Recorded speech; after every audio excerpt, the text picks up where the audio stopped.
Welcome to MAP, the bi-weekly market access podcast provided by Mars Market Access and Pricing Strategy, which is your healthcare consultancy in the German-speaking markets. Mars makes it as easy as possible for you to get your pharmaceutical, medtech, or digital health product to the market and, of course, get the price it deserves. My name is Stefan Walzer. I'm the founder of Mars and a health economist by training and working in the fields of market access, reimbursement, pricing, and health economics already since 2004. And now let's learn about the market access and reimbursement systems around the globe.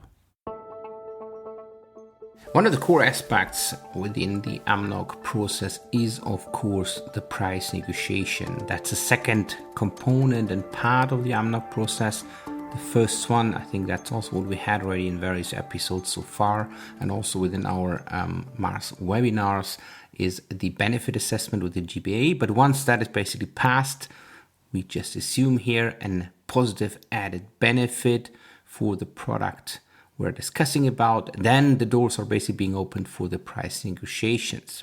How does that really look like? The price negotiations are being done with the so-called head association of the statutory health insurance fund. No worries, the word is not getting better in German. The German word for it is GKV Spitzenverband, which is then leading the price negotiation from the payer's side. On the other side, we have obviously the pharmaceutical company, the industry. Each side will come and can come with up to 5 participants to the negotiation round. So there are 4 rounds of negotiations. And they are basically given, the days are given by the head association directly after the benefit assessment has been decided on. And those days and negotiation rounds need to be taken as well by the pharmaceutical industry. So this is not up for negotiations at the end of the day. Who should participate? Obviously, you need to have a negotiation lead. You should have a lawyer for sure. And we will hear that as well with our guest today, Bibiane Schulte-Bosse, one of the core lawyers also in the AMNOG negotiation processes. But also you should obviously have one person who is aware and can also speak about the international, the European prices as a kind of price anchor, any comparative kind of products which are maybe available in the indication. Also very important still are the sales. So the current sales, which can happen after launch, meaning within the first 6-7 months before the first negotiation round, because there's obviously the free pricing during the benefit assessment with the GBA.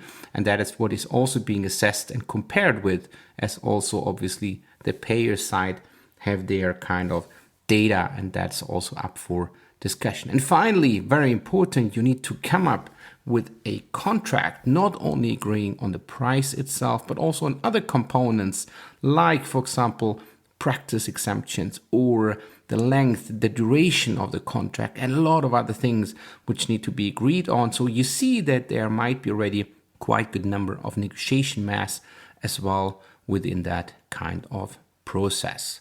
So how does that really look like? You need obviously to be very prepared. The first negotiation round is rather still a kind of welcoming, get to know each other as well, that the company is normally taking the opportunity to present again the value of the product. Not to forget, the benefit itself is and should not and no more be really discussed, as this is being granted already by the GBA. But you should basically as well put that foot again into the door just to say, listen, this is where we see the value. Please, no cost effectiveness data, just forever, whoever is not that familiar within the German context. Then you have negotiation round 2 and 3. What we normally say, this is the real differentiation phase, where also, let's say, the kind of arguing starts. The discussions are really getting hot sometimes, content-based hot, right? Where you see also that each side is taking their kind of role and also their kind of clear position. And within that phase, it's very important that you have also the so-called face-to-face contact between the negotiation leads. So it's normally just those two who are then trying already, let's say, to find a solution. And there, obviously, you need as well to learn and train beforehand which kind of tactics might also work from a negotiation strategy perspective. And then negotiation round 4, that is normally where the two sides should as well agree to the price and also to the contract, but that's rarely happening. That's also what we will hear in the next couple of minutes by Bibiane. Normally, each side has taken the opportunity to further put some pressure on the other side, right? Because at the end of the day, the real hard endpoint, let's say, is the 12-month period, because that is when the free pricing basically ends. But you need to keep in mind 3 weeks beforehand, you would need to file as well your case with the arbitration board, just in case it will need to go there if there might be no agreement. How the arbitration board looks like, we'll also now hear, besides the negotiations perspective, especially from a legal and contracting perspective, from Bibiane Schulte-Bosse, as already said, one of the core lawyers in Germany with respect to the healthcare market. Thank you very much, Bibiane, our lawyer from the German healthcare system, if you want to call it like that. I think you have already fought a lot of different fights for your different clients, and I think especially around and in the AMNOG context. That's true. Yes. So I think just generally, as we want to focus today, probably also a bit on the legal aspect. Could you describe the outcome of the price negotiation, the AMNOG context, exactly from that legal perspective? Yes, of course. But Stefan, I think I have to elaborate a little bit for this question. The reimbursement amount negotiated at the end with the GKV represent the monetization of the additional benefit awarded by the GBA. In Germany, it is like the law since 2011, so it's now the 10th year of the AMNOG. Right now, the pharmaceutical company has to submit a dossier to the GBA at the time of the first marketing of his new drug in Germany. In this dossier, the pharmaceutical company then has to demonstrate the additional benefit of this new active substance compared to the appropriate comparator therapy. The GBA or the IQWiC then reviews this dossier and publishes the dossier evaluation within a time period of 3 months. The company then has the chance to comment on this and submit a written and an oral comment in the oral hearing, as well as, of course, other companies or other interested parties, such as professional societies, etc. And then another 3 months later, the GBA then makes a decision on this additional benefit of this new active substance and this new drug in form of a resolution. This resolution becomes then part of the so-called pharmaceutical guideline and is thus binding for the GKV as well as the GKV accredited physicians. And this decision by the GBA, this resolution is the most important basis for this price negotiations in the AMNOG context from a legal perspective. This decision and its content, as well as the supporting reasons for this decision, is the basis from which you jump off in the negotiations. For drugs with an additional benefit, the European prices are also relevant, as well as the cost of the so-called comparable drugs. They also play a role. And the price that is ultimately negotiated and applies from the 13th month after the launch is therefore a conglomerate of many different factors. Of course, the most important basis is this GBA decisions and the supporting reasons of the GBA. And but as well, the European prices and the cost of the comparative therapies. The reimbursement amount is then not only relevant to the GKV, but also to other payers, such as private health insurance companies, etc., and applies both to the outpatient and inpatient sector. So the price you negotiate is, for the whole system in Germany and binding for everything. Of course, this only represents the maximum price, but it's possible to undercut the price, but who does this in the end? The agreement and the outcome of the price negotiations, as you've asked, is also relevant for the questions of the so-called efficiency of the drug. The agreement the pharmaceutical company makes with the GKV ensures the economic efficiency of this new drug. The early benefit assessment and the agreements, that's what the law and the reasons for the law, for the AMNOG law says, specifies the appropriateness and the cost effectiveness of the drug. This does not mean that every prescription of this new drug is always appropriate and economical in each and every case. Of course, the doctor who prescribes the drug has to look on the individual case and has to decide always for the treatment in the individual case. Means if several active ingredients are available for the therapy, the doctor is required to look into section 12 of the Social Code of Justice, book number 5, and then has to select the right drug, which is appropriate and efficient for the patient. Yeah, that's, I think, the most important legal perspective facts you can talk about or the outcome of the price negotiations. Yeah, that's perfect. I think that's nicely summarized, Bibiane. I also remember, I think you said once, obviously in German, something like, I love contracts as they define a frame of our kind of doing, which was very interesting for me because I'm, as you know, I'm an economist, so I'm not so close to a contract. But I think taking your kind of, let's say, quote there, what are the main components of the contract from your perspective, again, in the AMNOG context? Yeah, it sounds a little bit odd to say I love contracts. It sounds weird, great. but it's the way it is. I mean, that's my job, and you have always to love what you do. The components of the contract, I think an agreement with the GKV is quite short compared to the Anglo-American legal system.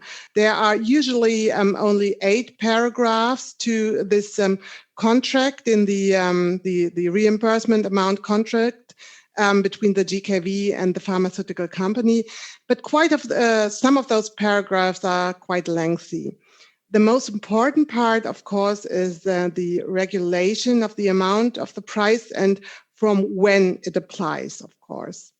The so-called framework agreement, the Rahmenvereinbarung, further stipulates that the parties must also agree on quantities of the drug, of the quantities that are prescribed, and what happens if there's a deviation from the agreed quantities.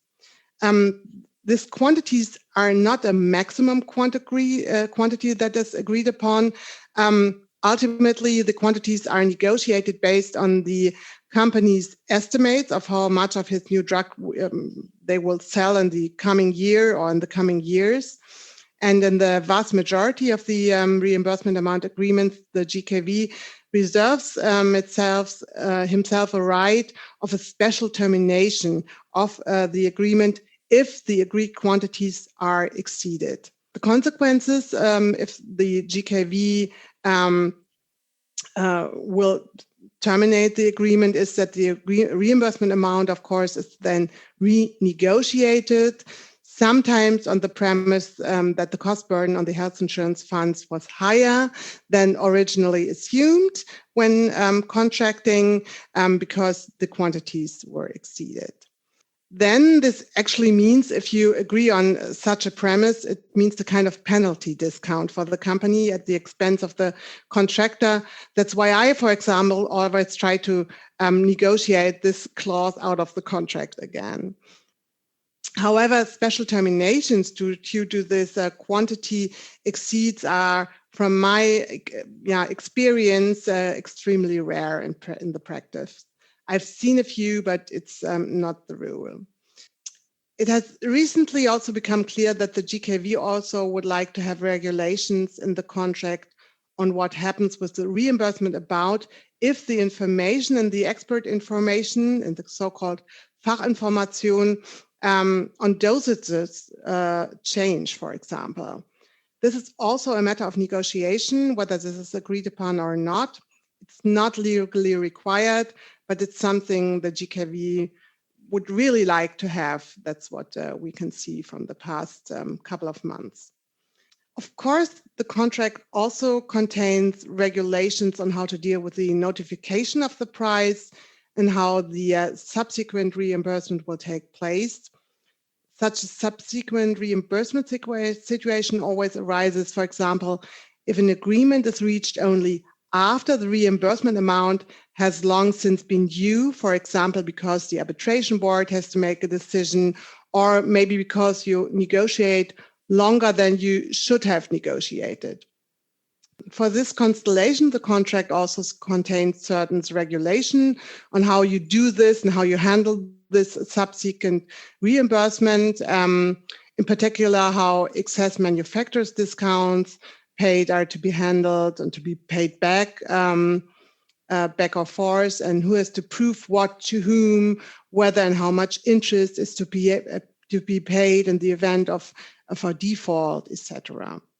What is also very important, especially and only for drugs with an additional benefit, is the fact that it is possible to negotiate with the GKV that the prescriptions of your drug with the additional benefit may be recognized as so-called practice specialties.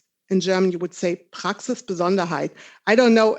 I don't think there's a real translation for this word. It's a very unique. Yeah. This I would translate it as practice specialties. This means that these drugs are privileged when prescribed by the physicians and are ultimately not subject to a later performance audit or efficiency audit. The GKV is very cautious on this point, as we've seen in the past years. You have to really actively demand this as a pharmaceutical company to add this and include this in the contract. But in the end, we've been successful in this point in most parts. Yeah, I think that's it. I mean, the contract is, as I've said, quite short, but has its difficulties. Yeah, exactly. It sometimes has its taste of pepper as well, right? Yeah, that's true. Yeah, perfect. Okay. I mean, you have been obviously part of a lot of negotiations, and you have seen also a lot of different, let's say, products. And I think you have also, let's say, negotiated also some contracts around the frame of the AMNOG. But just generally, I think probably not even mentioning the product, what has been the most challenging negotiation you have been part of, and why? I think every negotiation is kind of challenging in its own way, and it's quite difficult to single out one negotiation here. You know, we've handled from our law firm almost 1/3 of every AMNOG negotiations since 2011. So we've seen a lot of cases, but I think what I would highlight is the negotiation of the children's medicines, so-called PUMA medicines. I have negotiated most PUMAs with the GKV SV, both the first PUMA in the form of hemangiol, which at that time had been granted a considerable additional benefit by the GBA, and a particular very difficult challenge was perhaps the negotiation of the drug Alkindi with the active ingredients hydrocortisone, which is a PUMA, and however, regrettable, did not receive an additional benefit from the GBA. Alkindi has a new dosage form and active ingredient release, which makes the drug particularly suitable for very young children from the very beginning, for babies and toddlers. But there was no additional benefit for this important product, which means that the reimbursement amount by law should not be higher than the annual therapy costs of its appropriate comparator therapy. The comparator therapy in this case was hydrocortisone, which is generically available for decades. And it's, of course, with a dramatically low price because there are generics on this market for hydrocortisone, which in no way did justice the innovation that Alkindi represented. So then the inevitable happened. We didn't reach an agreement with the GKV in negotiations, and the arbitration board had to decide upon this. That's why I can, it's, I think, known in the market that we represented the company and this drug. That's why I can talk about so freely about this. And the negotiations also in the arbitration board had then been tough. And in the end, I'm quite happy that it was possible to agree that in this special exceptional case for a puma with no additional benefit, the so-called should rule was applied. We call it in German the Sollregelung, which means that the reimbursement amount in very special cases may exceed the annual therapy costs of the comparative therapy, which means Alkindi did get a price which was higher than the generic hydrocortisone. And this ensured, of course, the availability of this drug on the German market and for the children, which was quite a highlight, I think, of all the negotiations that I had. Yeah, that sound already, I think, very, let's say, not only challenging, but I think ultimately also with I think a good kind of outcome at the end, right? Yeah, that's what I mean. It's, sometimes, the outcome of such procedures make you kind of happy, and it's always good to do something for the children. That's wonderful. But of course, negotiations are challenging in other ways too. I mean, you have to remember that the employees of the AMNOG department of the GKV do nothing whole day through but negotiate prices. So they have a very special negotiating experience, of course, and are skilled at it. And there you have to be prepared for a lot of things that can happen to you outside of those legal and technical aspects. So you have to really be good at negotiating and deal with the other party in another way than only on the legal basis. You have to be prepared for kind of dirty tricks sometimes. Yeah, no, absolutely. You're absolutely right. I think a negotiation is a negotiation and not just, let's say, a discussion on maybe some legal aspects or maybe on price aspects. I mean, it's both sides, let's say, try to get the best out of it. And then I think, as you said, sometimes yourself or also, let's call it the other side, also plays, let's say, also kind of dirty tricks. Fully agree with you. Mm-hmm. Okay, I mean, you have also mentioned in your, let's say, answer to your, let's say, most challenging kind of negotiation, the arbitration board.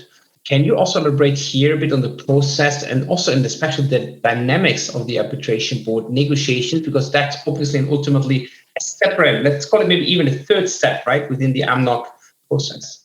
Yeah, you may call it a third step. That's true. An arbitration board procedure is incredible, time-consuming and stressful. You've got a lot of gray hairs there, even though it's actually wonderful for me as a lawyer, of course. But I have to say that I always negotiate in a way that avoids the arbitration board as an outcome, if possible, because, of course, what does a pharmaceutical company want? They want to have a negotiated price as soon as possible and want to be sure what price they can, they can charge in Germany. The arbitration procedure comes at the end of the negotiation process if the parties have not reached an agreement within the time frame of 6 months. Then the arbitration board has to decide. The decision of this arbitration board can be appealed to the Berlin-Brandenburg Regional Social Court of Justice, and then again appealed to the Federal Social Court of Justice in Kassel. The arbitration board itself is formed by one impartial chairman, which is currently Professor Huster, and 2 other impartial members. Then both the company and the GKV appoint 2 additional impartial members to this arbitration board. The arbitration board thus consists a total of 7 persons, among whom a majority always must be found for a given decision, of course. The company itself also is represented as the party in the proceedings and is thus representing his interests. The procedure of an arbitration board procedure is ultimately similar to court proceedings, I would say, only with a lot more participants who are in the room. At the oral hearing and at an arbitration board proceeding, there are easily 20 or more people present, which you do not have during or at an oral hearing at a court. There are usually only the judges, which may be 1 to 3 judges, and of course the parties, but not more than 20 people or so. In addition to the arbitration board itself, who are already 7 people, there are the parties, who usually also consist about 3 to 6 people, I would say. Then there's a representative present of the Federal Ministry of Health, a representative of an affected patient organization. The deputies of the impartial members are there, court reporter, translators, and experts if necessary. So that adds up to quite a few people in the room. The arbitration board is usually called upon by one of the negotiation parties, who then submits the request for arbitration. And each party then has to submit a more specific request in which it sets out its positions and requests and explains them in detail. So there's a lot of legal work and a lot of course, pharmaceutical and medical writing you have to do in such request you hand into the arbitration board. Such a pleading sometimes consists more than 60 pages, and that's quite exhausting, of course, not only to write, but also to review, as you can imagine. The oral hearing needs to be very well prepared. At the beginning, each party has the opportunity to present its position again, often with the help of a PowerPoint presentation. And of course, one should prepare the negotiation in terms of arguments, work out of fallback positions and compromise solutions maybe that may come into play. All in all, this is very time consuming for both sides, I think. And you have to think it through carefully because you don't know the outcome, of course. The outcome is sometimes kind of unpredictable. And, we have a nice German saying. It says, in court and on the high sea, you're alone in the God of hands. So it's always a little bit luck included. Yeah. No, I agree, and I think it was also a good kind of let's say picture you just have as well drawn to let's say the situation which might have happened outside of the AMNOG process. I think then everybody could also maybe understand a bit how the arbitration board process would look like. So you have also mentioned the arbitration board and the different kind of processes. A couple of weeks ago, we had Professor Walzer as well in the podcast, and he was also mentioning, because we had the discussion a bit on various decisions, that especially for some of the orphan drugs, it's sometimes really getting tricky, right? Especially if you don't have EU prices, for example, available at the time of the negotiation, and maybe in some of the areas as well, no comparable drugs, right? So maybe the so-called Solitärstatus for those products. And then ultimately the kind of, let's call it price anchor is what you also mentioned earlier, the added benefit. What is your kind of, let's say, feeling how this could be really resolved, probably and especially in the arbitration board?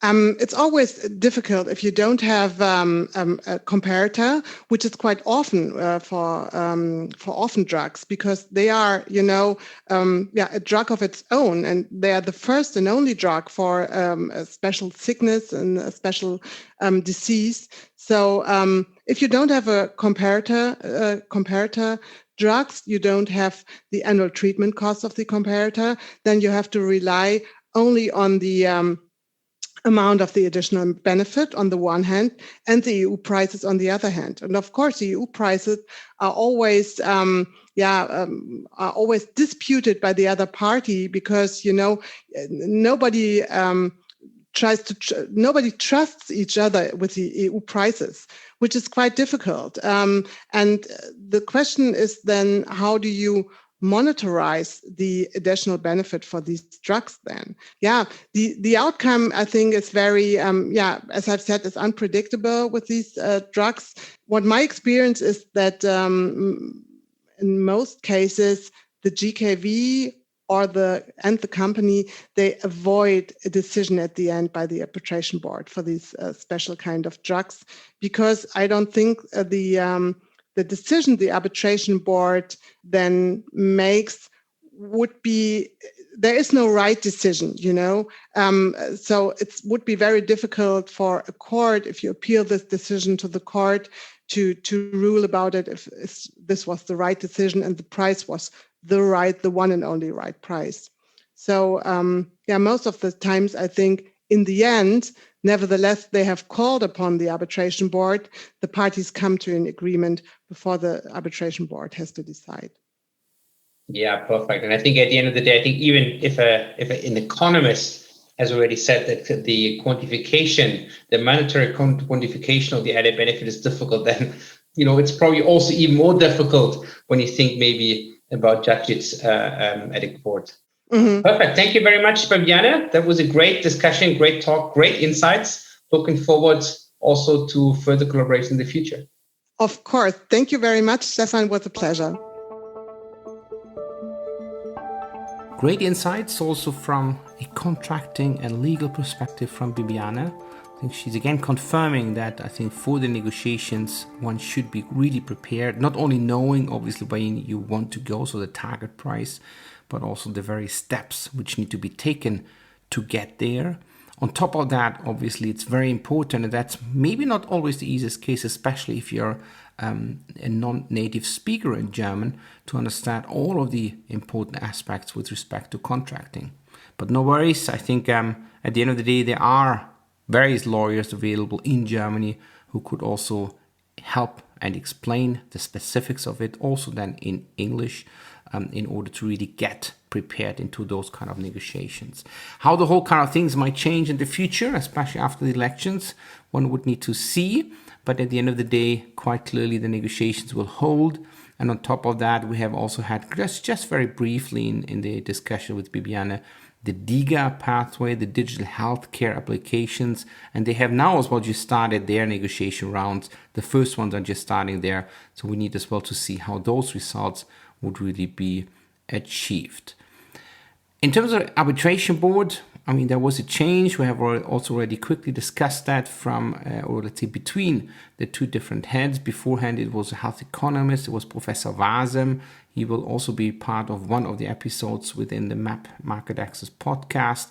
I think he was quite clearly focusing still on the frame of the price negotiations. And I think also what we have seen so far, not really a lot of arbitration decisions after the changes, which is then consistent not only because of the change, but also beforehand. I think number of cases really went significantly down.